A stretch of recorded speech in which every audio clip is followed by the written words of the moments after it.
Welcome to PTSD Bunker Gear for Your Brain. I'm your host, Carl Waggett. Welcome to the evening PTSD report. Guys, happy Monday. I do hope you had a good weekend. So look, let's get on with the show because, guys, I got a big one tonight. Yes, no, I'm really excited. Guys, look, let's get into it right out of the gates here, okay? I've always said that this whole PTSD, depression, anxiety, look, it's a different scrap. You know, there's no doubt about it. The way that this thing fights you is a lot different than any other fight you've been in. Look, let's take this example, all right? Let's take the toughest goon in the NHL, all right? A real scrapper, right? So let's take him off the ice and we'll put him in the octagon against a UFC fighter. He's probably going to get the shit kicked out of him, isn't he? Not saying that the UFC fighter is tougher than the hockey player, but guys, it's a different fight. And when you really start to understand that this is how this PTSD, depression, anxiety can sometimes flank you, guys, this is when you can completely understand why I keep going on about how important it is to have a doctor or a therapist on your side, right? And guys, I always say, look, if you're going to climb a mountain, take a guide with you.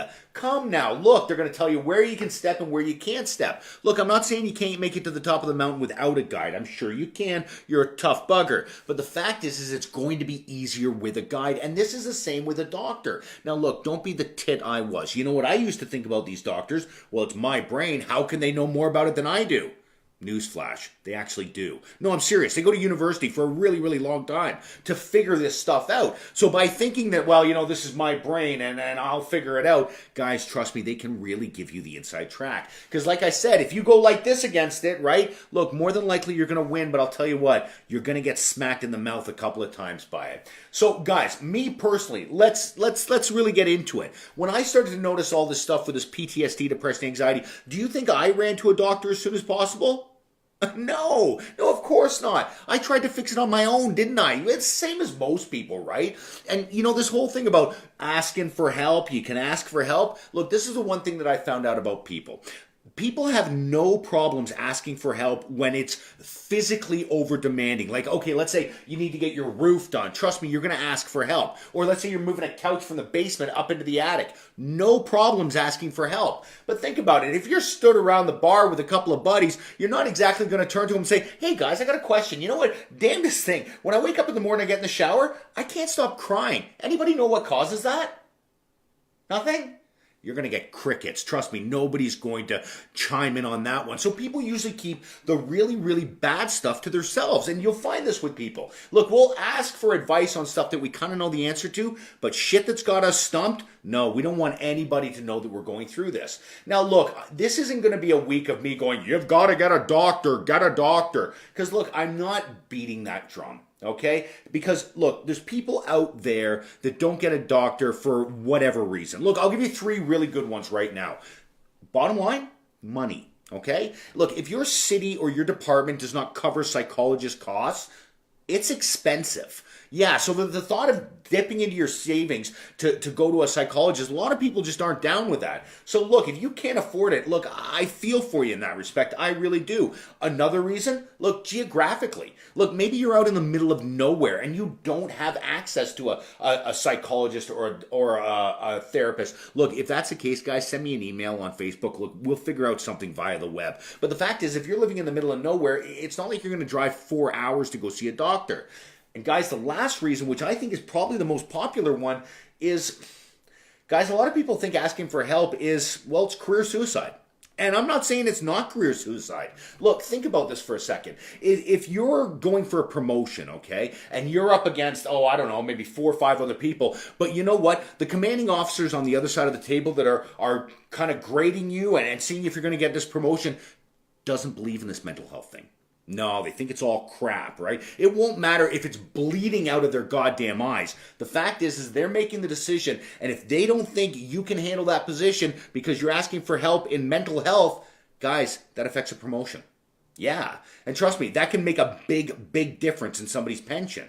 And guys, this was one of the reasons why I didn't really want to look at it, because bottom line, I got 4 teenagers that want to go to university. And unfortunately in our society, if you want better chances at better success, you need more education. And guess what? That shit ain't cheap, is it? Right? So who gives a squirt if Carl's happy and fulfilled if his kids can't go to university?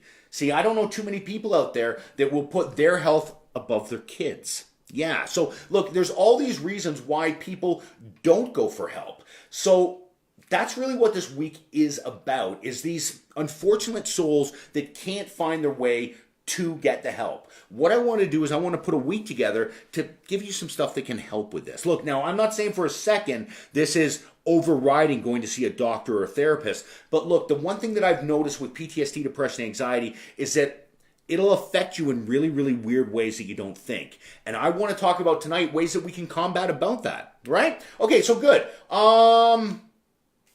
Guys, one other thing before we move on with the story tonight. Look, I've seen what people in the emergency services can do in the physical world.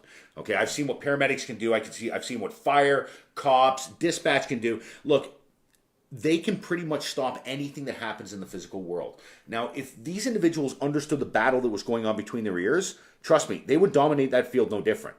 But the problem is it's new information, so a lot of people kind of steer away from it a little bit. So I wanted to kind of give you different ways to combat exactly what PTSD kind of drops in your back pocket. All right, look, when I first started on the fire department, it was 2002. Oh, I was 27 years old. Like a shiny new penny I was. Oh, I was excited to be on the job.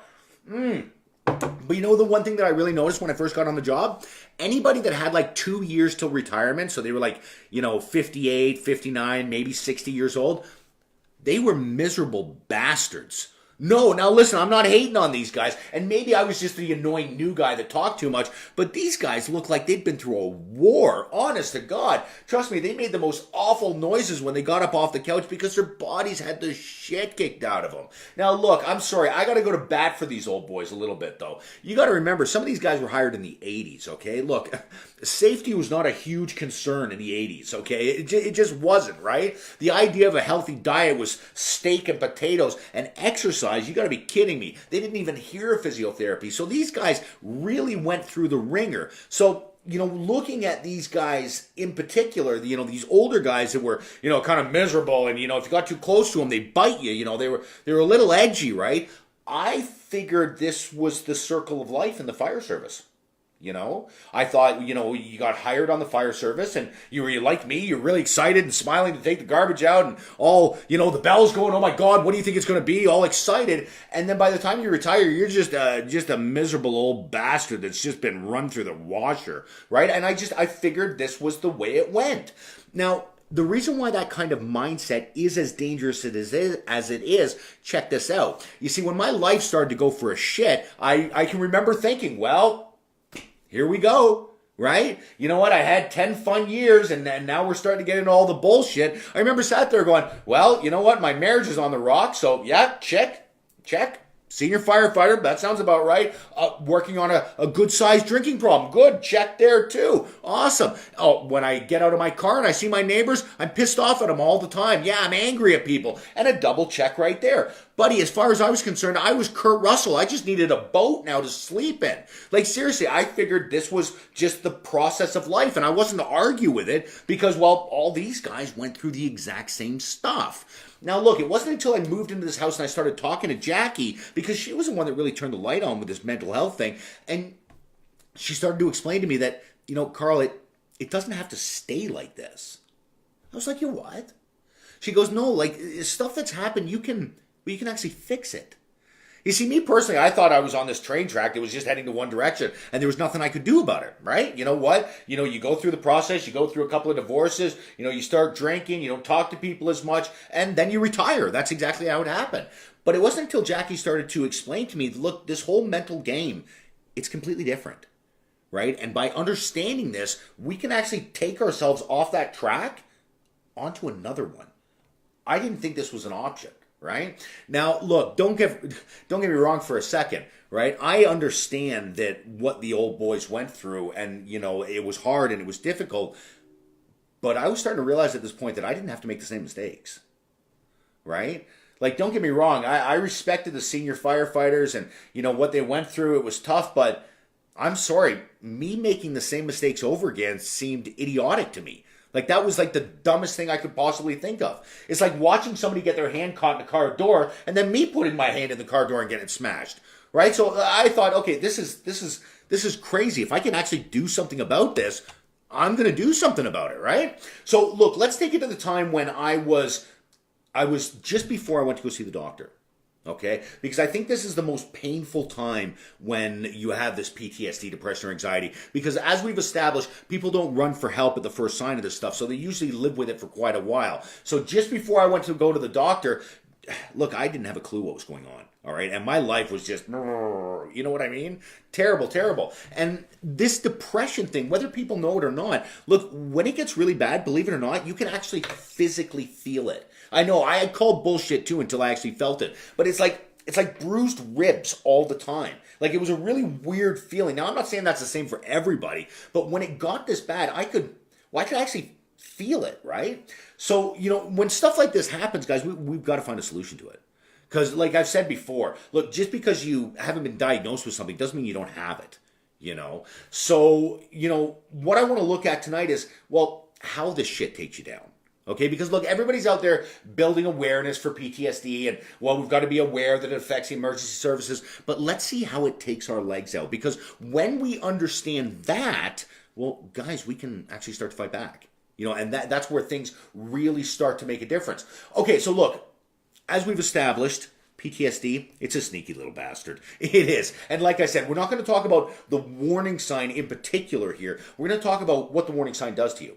And the example that we're going to use tonight is this insomnia. Yes, this lack of sleeping, if you will, because look, this is a major calling card for this whole PTSD thing. But the problem is it's a major calling card for anything that bothers you, right? So the problem is it's not like you can go up to your spouse, and corner him or her and say, you know what? You've got the PTSD. I know it because you don't sleep. And that's one of the major signs of PTSD. Well, unfortunately, your spouse could turn to you and say, no, sweetie, it's not work that's bothering me. Have you seen the size of my credit line? Right? Any kind of debt or any kind of worries like this will cause you not to sleep. So the problem is if you put that to somebody and say, look, you're not sleeping because of PTSD, they'll be like, oh, well, I'm not sleeping because of this, because of this, because of this, because of this. Now, if we want to double down on that even more so, maybe you were a little bit like me and you didn't have a call that bothered you. Like, don't get me wrong. You spend 13, 14 years in the fire service, you're going to see bad shit. Okay, there's no way around it, right? That's what happens. But the fact is that there isn't a call that I ever had that when I closed my eyes, I saw it. All right, I didn't have nightmares or anything like that, right? So the thing is that I'm not sleeping very well, right? Well, it's not that I'm not sleeping, I can't stay asleep, but I don't have a call that bothers me. So I don't even know how this can be suggested as PTSD, right? I don't even get it at this point. Okay, so look, we're going to talk a little bit about the brain here, okay? We're not going to get too deep into it, but look, we all see stuff, okay? All the time. We see stuff all the time, right? But the thing is, we don't process everything.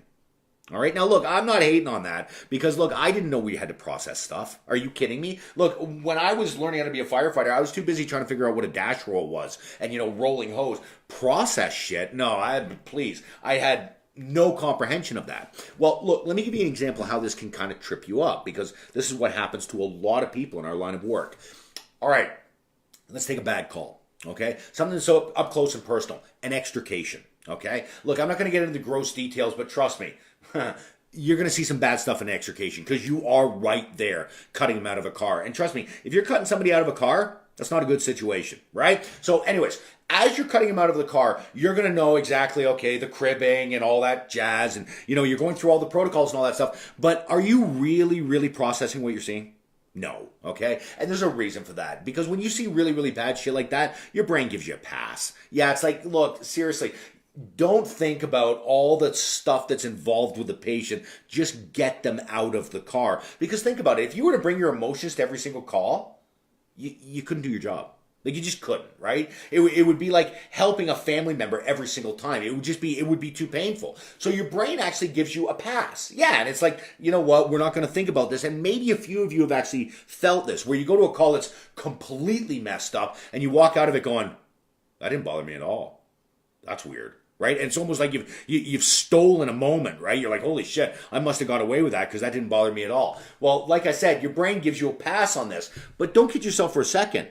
Your brain wants to figure that out later. Oh, yeah. Yeah, it wants to figure it out. So anyways, it kind of gets parked in the back of the brain. So anyways, when you're awake and you're walking around, well, your brain's a little bit busy. And why is it busy? Well, because it's taking in all the information from your five senses and it's processing it and it's telling you the reality that you're seeing. That's exactly what the brain is doing, right? So think about right now. You're obviously watching me on this video. Okay, that's fine. And you can hear me, right, through the senses of hearing, right? Maybe you can feel the clothes on your body if you're wearing any. I'm not judging. Just so you know, I can't see you. You can only see me, so you don't have to cover up. But the fact is that your brain is taking in all this information. Think about when you're walking down the street. What your brain is essentially doing is taking all the information from the five senses and decoding it for you and letting you know what it is. Okay, that's right. So it's a little busy during the day, so you're probably not going to think about calls too much, right? All right, that's cool. What do you think happens when you go to sleep?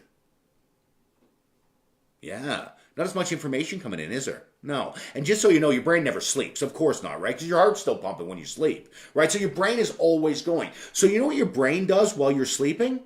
No different than firefighters when the brass goes home at night. They put movies in. Sure they do. As long as there's not a call and the training's done, buddy, we're watching Gladiator for the 28th time. Yeah, seriously, that's what we do. And your brain does exactly the same thing. Now, this is when it gets really, really interesting. Because while it sat there watching these movies, trying to figure out, what it saw from 2-3 years ago, well, maybe it might wake the beast from time to time. Who knows? Now, this is what the interesting thing about me is look, I had no problems falling asleep because I was drunk most of the time. That's besides the point. But the fact was I couldn't stay asleep. Okay, so look, let's say I was dog tired, okay? And I went to bed at 10 o'clock. Well, that means I would get up at around 12:30, 1 o'clock. Stay up for half an hour, fall back asleep, get up at 4. Maybe this sounds familiar for a few of you, right?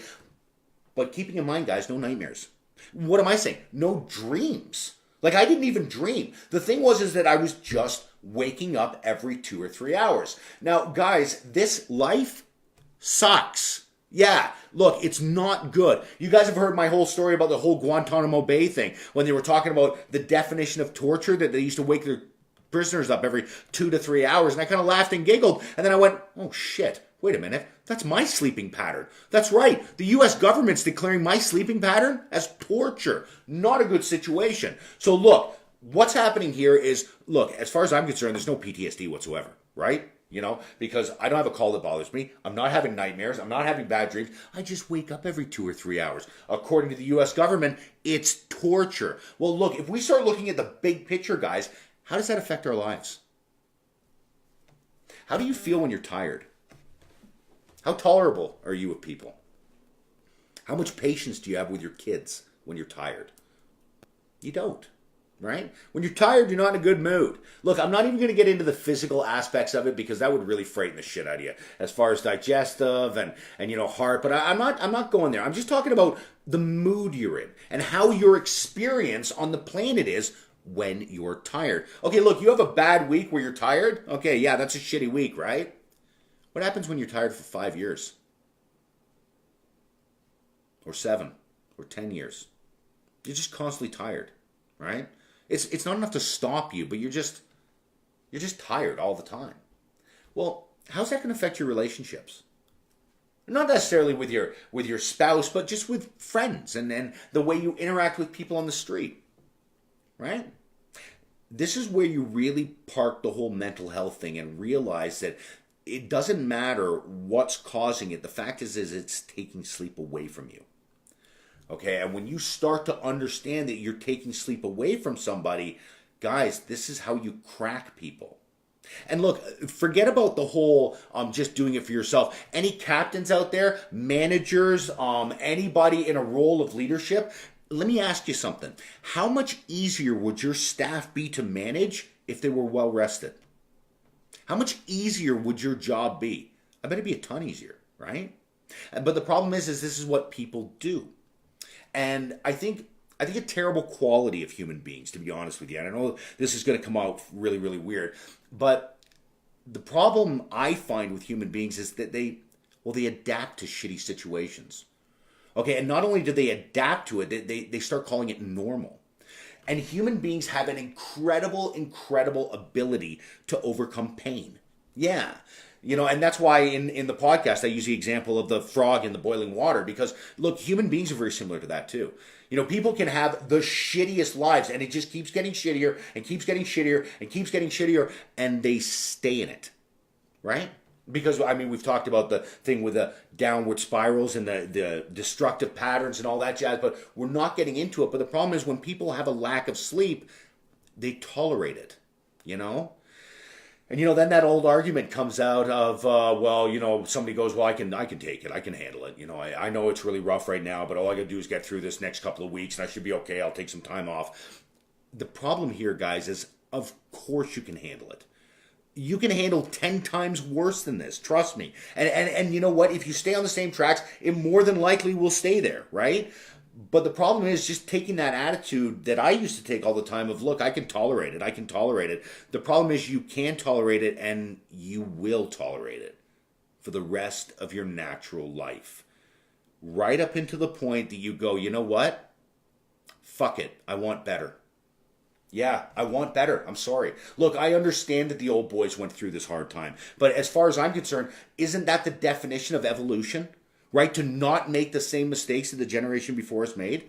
I believe that's what it is, right? I don't think I'm being disrespectful in any way, shape, or form. But if I want a better life, then I think that's my right to go after it, right? I truly believe that. Now, when you start to understand that, and you don't see this as bettering your sleep or bettering your health as being weak or soft, guys, this is when shit really starts to turn around. It does. When you start to demand more. Because trust me, once you demand more, you'll get it.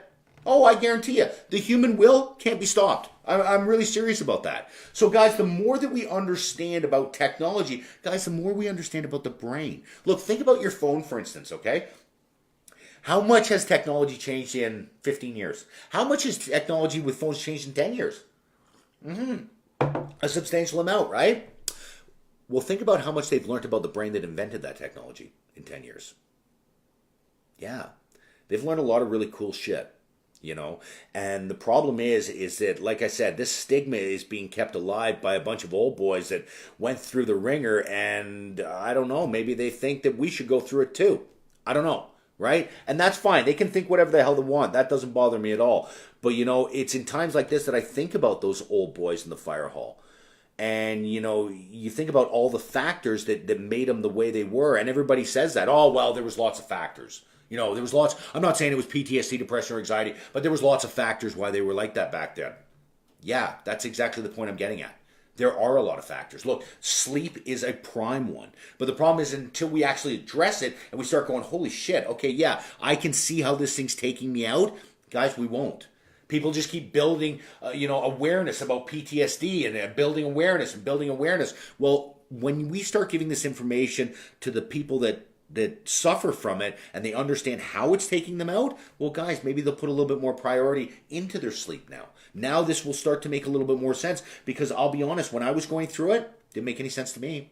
I just figured, well, I'm tired. That's just what people do, right? So, unfortunately, I made the same mistakes. It wasn't until I moved in here and Jackie said, Carl, buddy, please, you don't have to do this, right? There's greater technology out there. There's greater information out there that can allow you to do the job, but believe it or not, actually enjoy your home life. Because, look, that's what I'm here to do. At the end of the day, I'm not here to make you better fire or police or EMS or dispatch, correctionals, Coast Guard, or military. Look, I can't make you any better at any of that.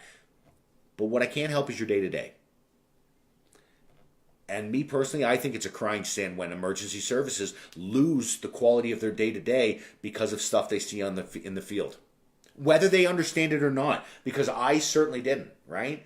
Because as I've always said, guys, this PTSD, it'll slap you in the weirdest of ways. It will. But once you understand how to fight, guys, it's not as bad as you think. You've just got to understand how to grapple with this thing. It's a different kind of fight, and when you see the way that it takes you out, guys, as I say, this is how you can combat back. Now, as I say, all the information that I'm giving this week is not to supersede a doctor at all. Please, that's not what I'm saying. And I'm always going to push for you to get to a doctor or a therapist because, guys, they really have the information to help. But I really believe that the information that I'm going to give this week outside of the doctor, guys, it can give you the umph to make it through this, because there's a lot of factors involved in this battle that, guys, a lot of us don't think about. Prime example, podcast tomorrow. How's my time? Oh, geez, I'm sorry, 25 minutes. Look, the podcast tomorrow is dealing with something that I never thought about when dealing with mental health. Guys, we're going to talk about energy. Yeah, because trust me, without it, you're fucked. Yeah, you need energy. Look, this is a fight. That's just not a metaphorical, thing that we say, I did this, that was weird, I meant to do that. Ooh, that was a Freudian slip, I think. Anyways, all besides the point. The fact is that, guys, when we understand how important energy is, that this is an actual scrap, we need it. We need energy.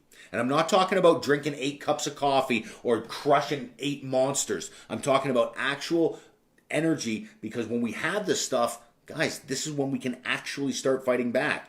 But this is what PTSD does. It'll take your sleep away, right? It'll take your energy away. And the last thing that we're going to talk about throughout the week, self-care. Ooh, I know nothing about it. Seriously, I'm a dude, please. But the fact is that, guys, if we utilize these 3 things and we can really get a handle on this isolation, insomnia, we can get a handle on this energy level, and not only that, start seriously looking into self-care. Guys, that's the platform we need to start jumping off of. And when we get those 3 back, it is amazing how all of a sudden your mind starts to open up to some different information that could really, really help you out. So guys, that's what I've got for you. Look, if you've got a lack of energy, well, I recommend you tuning in tomorrow morning when I put that podcast out. I think you'll enjoy it. Because guys, once again, I'm not here to completely educate you on all this stuff.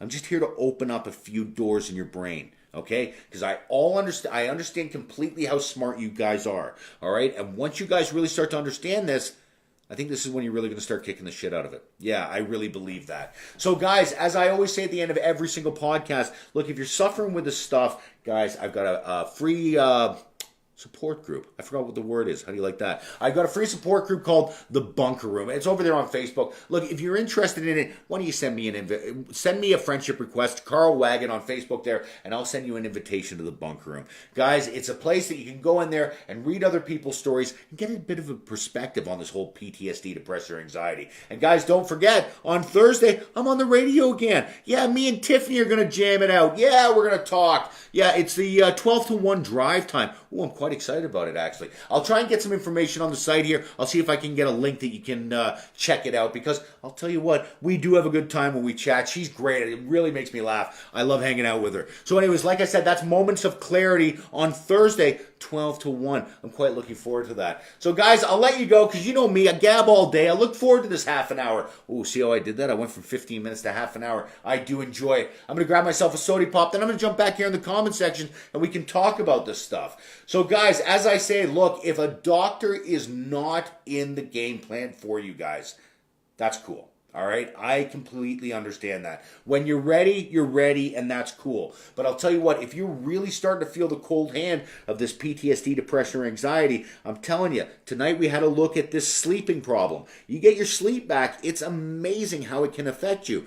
Tomorrow we're going to talk about energy. And on the last day, guys, we're talking about self-care. Ooh, I might learn a thing or two about self-care from that episode, because, guys, it's not an easy subject. And trust me, when it's raining fire, trust me, I did not think about moisturizing at all. Ooh, terrible times. So there you have it, guys. You guys take care. As always, thank you so much for stopping by. It means the world to me. And I'll see you in the comment section here in a little bit. You guys take care of yourself. Have a good night.